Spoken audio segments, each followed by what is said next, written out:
The 1970s, the 1980s, those were times to be collectors. Finding coins, even though they're give or take 50 years old, is the challenge today. We had the Eisenhower, the last of those big jumbo dollars, and then we put on this experiment. Let's make a smaller dollar, kind of like the Canadians did, but we're going to leave ours looking like a quarter. 3 years, a lot of coins, and tonight, finally, all of them are back in stock. So the Susan B. Anthony was introduced in 1979 with fanfare. People loved the idea of what it was. First female and individual on a U.S. circulating coin. It was a new concept, which was shrink the dollar to where you could keep it in their pockets, unlike the Ikes, which were much, much larger and weren't as functional as it was in the past. San Francisco joined them for Uncirculated. So the 1979 is a P, a D, and an S for Uncirculated. It only lasted, however, for 3 years. It was too much like a quarter. Even though it looked like it was a special cut coin, it was really a round coin to look that way. Put a quarter over it, they almost look identical. A millimeter or so difference. So a lot of confusion in the process. And nobody was really prepared. I mean, we use our coins usually in what? A lot of vending machines now had to be swapped out. We walked into something by not thinking about it in advance. It is what it is. So we have a P, a D, and an S for 3 years, 1979, 1980, and 1981. So that is 9 uncirculated coins. Then we have the San Francisco proof for each of these years. That means we're up to 12. But the graphic says 15. Well, the graphic also says plus 99. And that's because in the year 1999, the year before the golden dollar was introduced to Sacagawea, they brought out this coin one more time.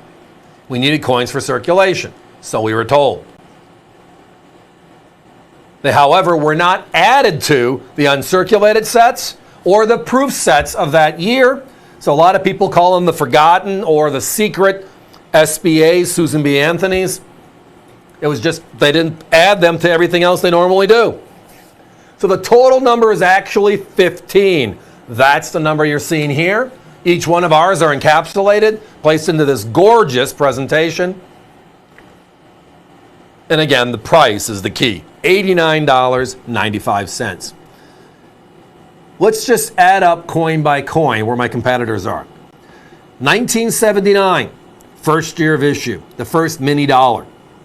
The Philadelphia is $13.50. The Denver's $13.50. The San Francisco's $14. The proof is $25. So they're at $65 for the first 4 coins. All right?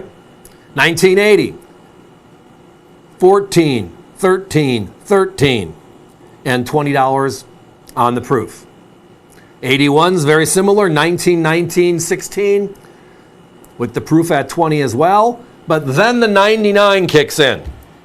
And because they really weren't out there, and because they weren't in the uncirculated sets, a lot of people didn't know they were there. So as a result, their numbers are tiny relative to the others. They're at $32 each on the P and the D. And they're just under $100 on the proof. So if you buy just the $3.99s from them, you're looking at $150. We have all 15, and we're at $89.95. Guys, got to give me a 1-minute clock. I only had a handful of these available. Those 99s are a challenge. Just are a challenge. And they're not an error. They made them. They intended to make them. They made them in special packaging. It's just people just didn't know. Remember, the internet has been out there for a while, but in 99, how active were you? Hunting these down, going to the U.S. Mint. Did they even have a website? I think not. Right? So, information flow. If you didn't get to a coin show, you might not have known. The other thing to remember is there's a P, a D, and an S in uncirculated condition. So why did the uncirculated set from 1979 not have the S uncirculated coin in it? One of those other questions to ask, and we don't want to hear the answer. Because they could. So if you buy the Uncs, You buy the OGPs, you're missing a coin.